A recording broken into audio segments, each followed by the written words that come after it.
बांग्लादेश में चुनावी बिगुल बज चुका है। ढाका की गलियों में इस वक्त सिर्फ दो नामों की गूंज है, डार्क प्रिंस और जमात के अमीर। 12 फरवरी को होने वाला महासंग्राम सिर्फ उस पॉलिटिकल अर्थक्वेक का आफ्टर शॉक है जिसने अगस्त 2024 में शेख हसीना के 15 साल पुराने साम्राज्य को उखाड़ फेंका था। आज पूरी दुनिया की नज़रें ढाका पे टिकी हुई हैं, क्योंकि यहाँ गिरने वाला हर वोट न केवल एक मुल्क की तकदीर लिखेगा बल्कि पूरे रीजन की जियो पॉलिटिकल क्लाइमेट उसको भी स्टीयर करेगा। लेकिन मुद्दा सिर्फ चुनाव का नहीं है। अंतरिम सरकार के चीफ एडवाइजर मोहम्मद यूनुस एक और रीसेट की तैयारी कर रहे हैं, जिसका मुस्तकबिल भी बांग्लादेश की जनता के हाथ में है। तो बांग्लादेश की कुर्सी किसे मिलेगी और क्या ये चुनाव एक स्थिर लोकतंत्र की शुरुआत होंगे या फिर एक नए तनाव का केंद्र? नई सरकार के लिए भारत, पाकिस्तान और चीन की क्या प्लानिंग है, ये सब आज डिकोड करते हैं। नमस्ते, हम हैं सिद्धांत और आप देख रहे हैं दुनियादारी। Brought to you by Sensodyne DSP, रजनीगंधा and ITEL। नया सेंसोडेंट डीएसपी नर्व्स को प्रोटेक्ट करे और एनामल को repair. Feel the relief with Sensodent DSP. Sheikh Hasina की सत्ता से जाने के 18 महीने बाद बांग्लादेश में आम चुनाव हो रहे हैं। करीब 12 करोड़ 70 लाख मतदाता वोट डालने जाएंगे। इन चुनावों को लोकतंत्र की वापसी की बड़ी परीक्षा माना जा रहा है। इस परीक्षा से पहले मोहम्मद यूनुस ने 10 फरवरी को देश को संबोधित किया था। क्या कहा, खास बातें जानने के लिए चलते हैं न्यूज रूम। यूनुस ने सभी उम्मीदवारों से अपील की है कि वे पार्टी के हितों से ऊपर उठकर देश के हितों को प्राथमिकता दें, चाहे चुनाव का नतीजा कुछ भी हो। उन्होंने कहा कि लोकतंत्र में जीत जितना बड़ा सच है, हार भी उतना ही बड़ा सच है। चुनाव के बाद सभी दलों को मिलकर नया, न्यायपूर्ण और लोकतांत्रिक बांग्लादेश बनाने के लिए काम करना होगा। यूनुस ने बताया कि इस चुनाव में 51 पार्टियां हिस्सा ले रही हैं। निर्दलीय उम्मीदवारों को मिला ले तो 2000 से ज्यादा कैंडिडेट्स मैदान में उतरे हुए हैं। यूनुस ने कहा कि यह चुनाव देश की दिशा तय करेगा। क्या बांग्लादेश न्याय और जवाबदेही वाला देश बनेगा या फिर पुरानी राजनीति और सत्ता केंद्रित व्यवस्था में लौट जाएगा? उन्होंने राजनीतिक दलों को चेतावनी भी दी कि हिंसा, डराने धमकाने या वोट प्रभावित करने की कोशिश ना हो, बूथ पर कब्जा या गड़बड़ी ना हो और अफवाहें ना फैलाई जाए, क्योंकि सरकार ऐसी हरकतें बर्दाश्त नहीं करेगी। उन्होंने ये भी कहा कि चुनाव के बाद नई सरकार जल्द ही सत्ता संभाल लेगी और अंतरिम सरकार खुशी के साथ ये जिम्मेदारी उन्हें सौंप देगी।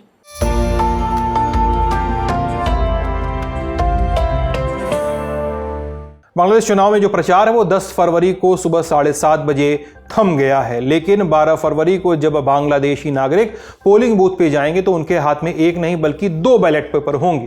पहला सफेद रंग का होगा, ये आम चुनाव में सांसदों को चुनने के लिए होगा, और दूसरा गुलाबी रंग का होगा। इसका मकसद है जनमत संग्रह। पेपर पर एक सवाल लिखा होगा जिसका जवाब हाँ या ना में देना होगा। सवाल है कि क्या आप जुलाई नेशनल चार्टर के तहत प्रस्तावित सुधारों को मंजूरी देना चाहते हैं? अगर हाँ को बहुमत मिला तो आने वाली नई सरकार को 180 दिनों के अंदर संविधान बदलना पड़ेगा। लेकिन क्या है ये जुलाई चार्टर, ये जानना जरूरी है।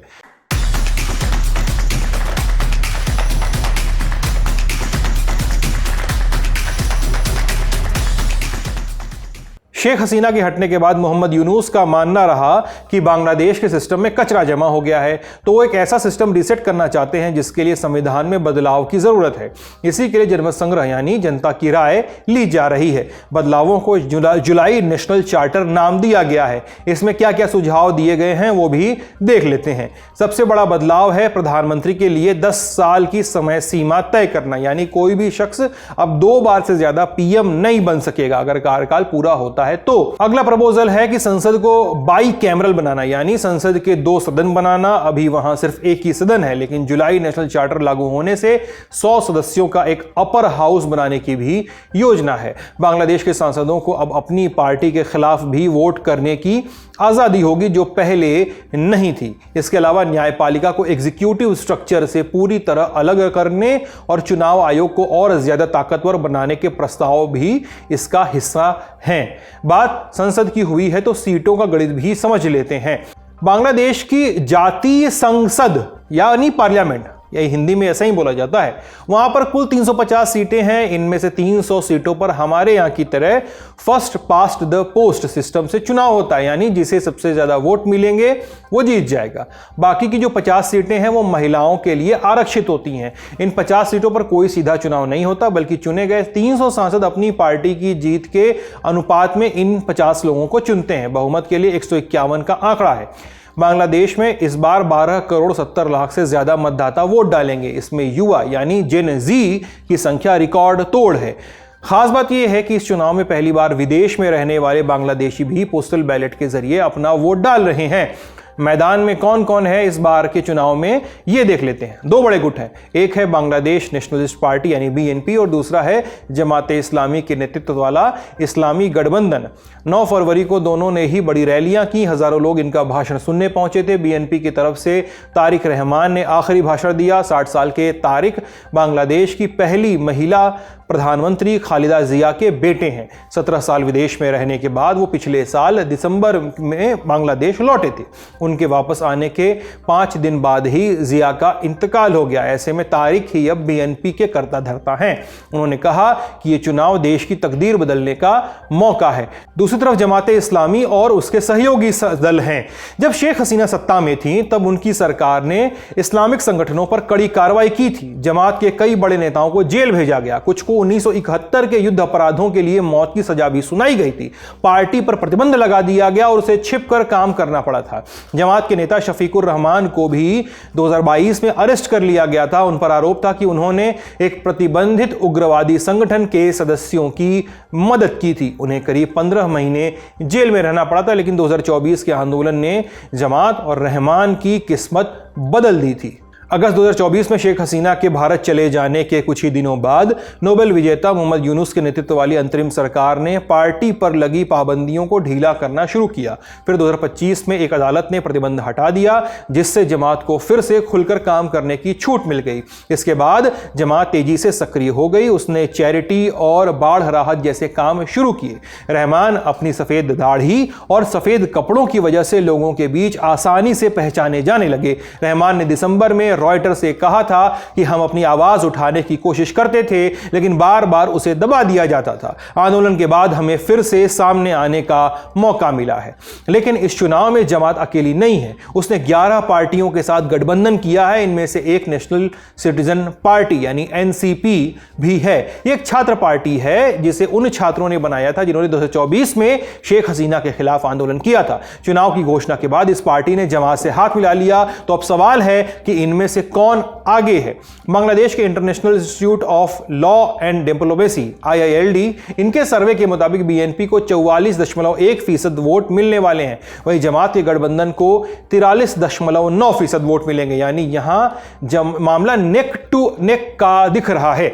दूसरा opinion poll eminence associates for social development EASD ने भी दिया। इसमें कहा गया कि बीएनपी को 208 से ज्यादा सीटें मिलेंगी और यह सर्वे बताता है कि बांग्लादेश के मेजॉरिटी वोटर्स की पहली पसंद बीएनपी ही है।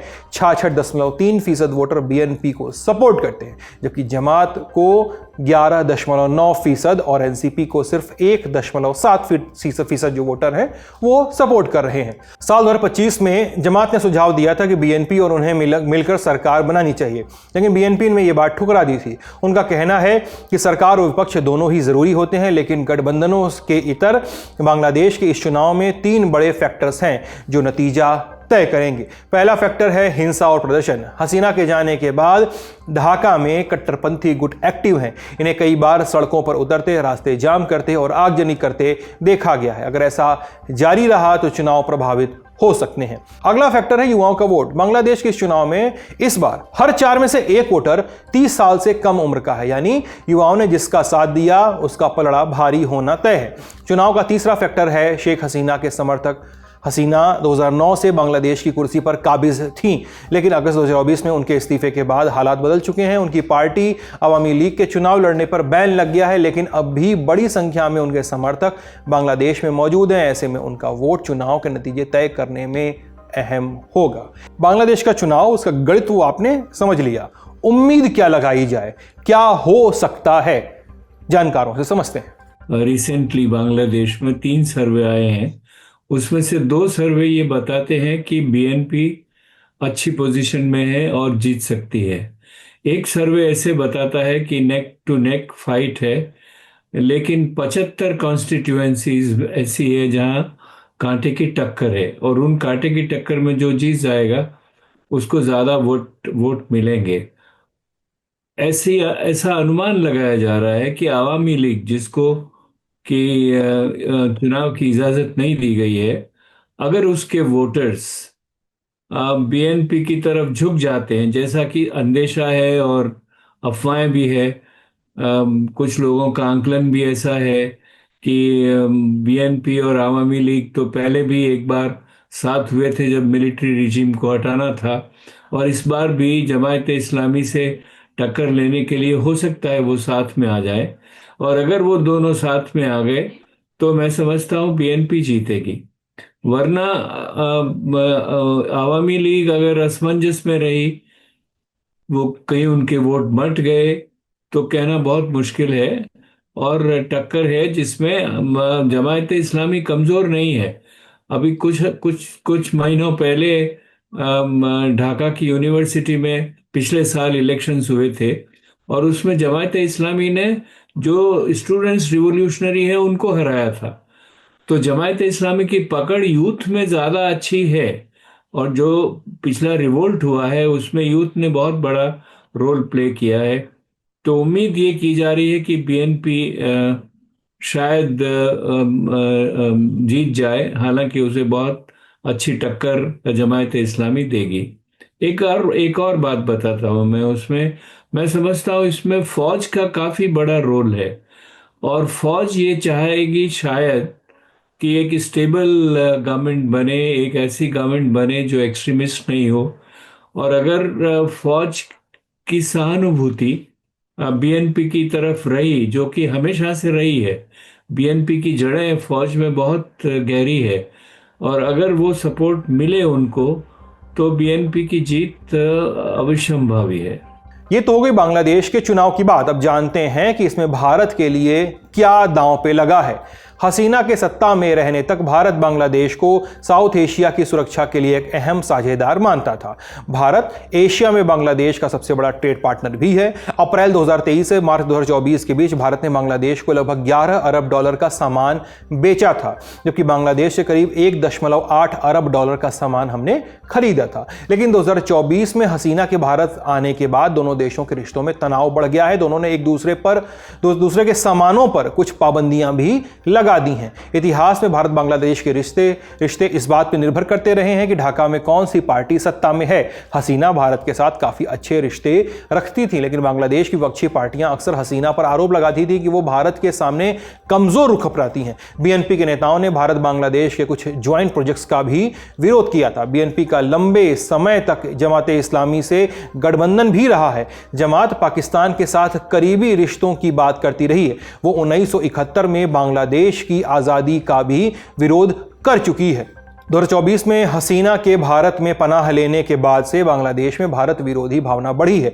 एक छात्र नेता उस्मान हादी की हत्या के बाद भी भारत के खिलाफ प्रदर्शन हुए।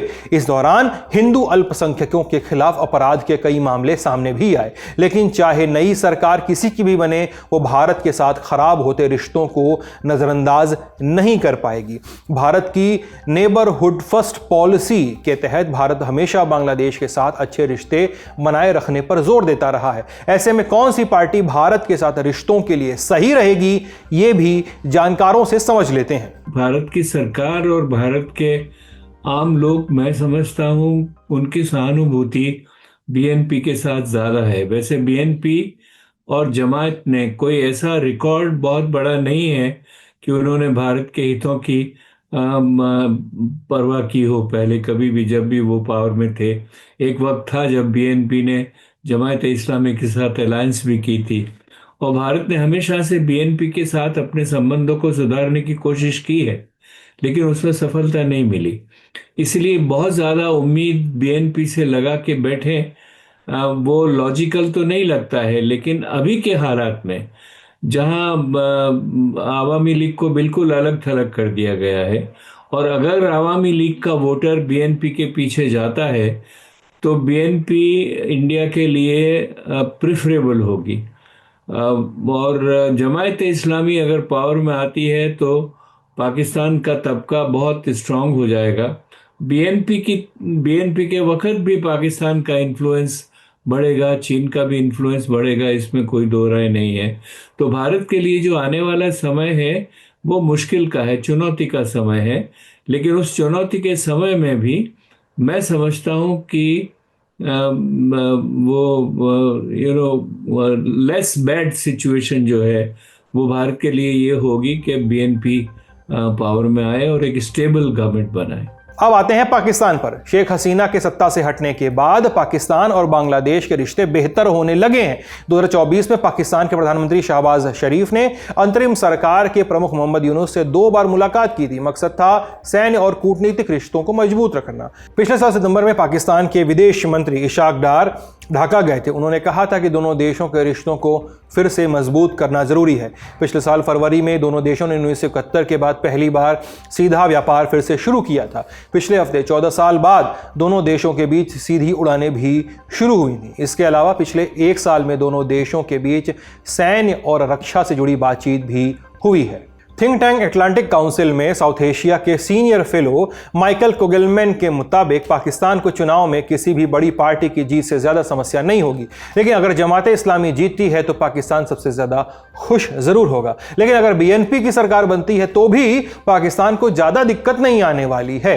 बांग्लादेश के चुनाव पर चीन और अमेरिका की भी नज़र है। चीन इसे एक बड़े लॉटरी की तरह देख रहा है। चीन ने बीएनपी और जमात के साथ अपने रिश्ते जो है वो पहले ही सेट कर लिए हैं। वो तीस्ता प्रोजेक्ट और डिजिटल इंफ्रास्ट्रक्चर के जरिए बांग्लादेश को अपने पाले में करने की कोशिश कर रहा है। चीन का मकसद साफ है, बांग्लादेश को आर्थिक और सामरिक रूप से इतना बांध लो कि वो उसकी बात टाल ही न पाए। और इधर अमेरिका भी पीछे नहीं है। वही अमेरिका चाहता है कि बांग्लादेश में लोकतंत्र रहे, लेकिन उसके पीछे एक गहरी रणनीति है। अमेरिका की नज़र बंगाल की खाड़ी पर है। रिपोर्ट्स कहती हैं कि अमेरिका वहां अपना प्रभाव बढ़ाकर हिंद प्रशांत क्षेत्र में चीन को टक्कर देना चाहता है। चुनाव से 3 दिन पहले अमेरिका ने बांग्लादेश के साथ ट्रेड डील साइन की। इसके बाद ढाका पर टैरिफ 20% से घटाकर 19% कर दिया गया। समझौते के तहत कुछ बांग्लादेशी कपड़े अमेरिका में बिना टैरिफ के जा सकेंगे। टेक्सटाइल इंडस्ट्री बांग्लादेश की अर्थव्यवस्था की रीढ़ है। चीन के बाद बांग्लादेश दुनिया का दूसरा सबसे बड़ा टेक्सटाइल एक्सपोर्टर है। एक्सपोर्ट से हुई कुल कमाई का 80% से ज्यादा हिस्सा कपड़ों से आता है और करीब 40 लाख लोग इस सेक्टर में काम करते हैं। यानी चुनाव से पहले ही अमेरिका ने बांग्लादेश में फील्डिंग सेट कर दी है। अब आगे क्या होगा ये तो चुनाव के नतीजे तय करेंगे। बड़ी खबर अभी यहीं तक। अब सुर्खियां। जेफरी एप्स्टीन स्कैंडल से जुड़े 2 बड़े घटनाक्रम सामने आए हैं, एक अमेरिका में और दूसरा ब्रिटेन में। द गार्डियन की रिपोर्ट के मुताबिक एप्स्टीन की सहयोगी रह चुकी उनकी प्रेमिका रही गिलेन मैक्सवेल ने अमेरिकी कांग्रेस की बंद कमरे में हुई पूछताछ के दौरान किसी भी सवाल का जवाब देने से इनकार कर दिया। उन्होंने अपने खिलाफ 5th अमेंडमेंट का इस्तेमाल किया। ये अमेरिकी कानून खुद पर इल्ज़ाम लगाए जाने से बचाव का संवैधानिक अधिकार है, जबकि कैलिफोर्निया के डेमोक्रेट सांसद रॉबर्ट गार्सिया ने इसे व्हाइट हाउस कवर अप का संकेत बताया। उन्होंने सवाल उठाया कि मैक्सवेल आखिर किसे बचा रही हैं। इस वक्त मैक्सवेल 20 साल की सजा काट रही हैं। उनके वकील का कहना है कि गिलेन मैक्सवेल की सजा अनुचित ट्रायल पर आधारित है। वो कहते हैं कि अगर प्रेसिडेंट डोनाल्ड ट्रंप उन्हें माफी दे दें तो वह पूरी सच्चाई बताने को तैयार है। उनका यह भी दावा है कि ट्रंप और बिल क्लिंटन किसी गलत काम में शामिल नहीं थे, जबकि व्हाइट हाउस ने कहा है कि ट्रंप माफी देने पर कोई विचार नहीं कर रहे हैं। इससे पहले मैक्सवेल ने ट्रंप के deputy attorney general Todd Blanche के साथ मीटिंग में सारे सवालों के जवाब दिए थे, जिससे उनकी चुप्पी पर अब और सवाल उठ रहे हैं। उधर बीबीसी की रिपोर्ट के मुताबिक ब्रिटेन में किंग चार्ल्स ने पहली बार सार्वजनिक रूप से एप्स्टीन फाइल्स पर प्रतिक्रिया दी है। कहा है कि यदि पुलिस उनके भाई एंड्रयू माउंटबेटन विंडसर से जुड़े आरोपों की जांच करती है तो बकिंघम पैलेस पूरा सहयोग करेगा। एंड्रयू पर आरोप है कि उन्होंने ऑफिशियल विदेश यात्राओं और इन्वेस्टमेंट से जुड़ी कॉन्फिडेंशियल डिटेल्स एप्स्टीन को भेजी थी, जो नियमों के खिलाफ हो सकता है। एप्स्टीन फाइल्स में नाम आने के बाद और तस्वीरें आने के बाद एंड्रयू अपना शाही खिताब खो ही चुके हैं। नई फाइलों में एक अन्य महिला से जुड़े आरोप भी उन पर लगे हैं। इनमें आपत्तिजनक तस्वीरें और एप्स्टीन से आर्थिक मदद मांगने के के ईमेल भी सामने आए हैं। हालांकि एंड्रयू इन सभी आरोपों से इनकार करते रहे हैं। फिलहाल थेम्स वैली पुलिस इस मामले की जांच कर रही है। अगली सुर्खी ईरान से है। उन्होंने अपने न्यूक्लियर प्रोग्राम को लेकर एक बड़ा संकेत दिया है। ईरान ने कहा है कि अगर उस पर लगे सारे फाइनेंशियल सैंक्शंस हटा दिए जाएं तो अपने सबसे ज्यादा एनरिच्ड यूरेनियम को डाइल्यूट करने पे सहमत हो सकता है। यह बयान ऐसे समय पे आया है जब पिछले हफ्ते ओमानी मीडिएटर्स के जरिए अमेरिका और ईरान के बीच ओमान में फिर से कूटनीतिक बातचीत शुरू करने की कोशिश की गई थी। इससे पहले अमेरिकी राष्ट्रपति डोनाल्ड ट्रंप ने इलाके में 9 सैनिक बेड़ा तैनात किया था। इसके चलते ईरान में सैन्य कार्रवाई की आशंका बढ़ गई थी। संयुक्त राष्ट्र परमाणु एजेंसी के अनुमान पर जाएं तो ईरान के पास 60% तक एनरिच्ड यूरेनियम है, जिसकी क्वांटिटी है 140 किलो से ज़्यादा, जो हथियार बनाने के काफ़ी करीब है।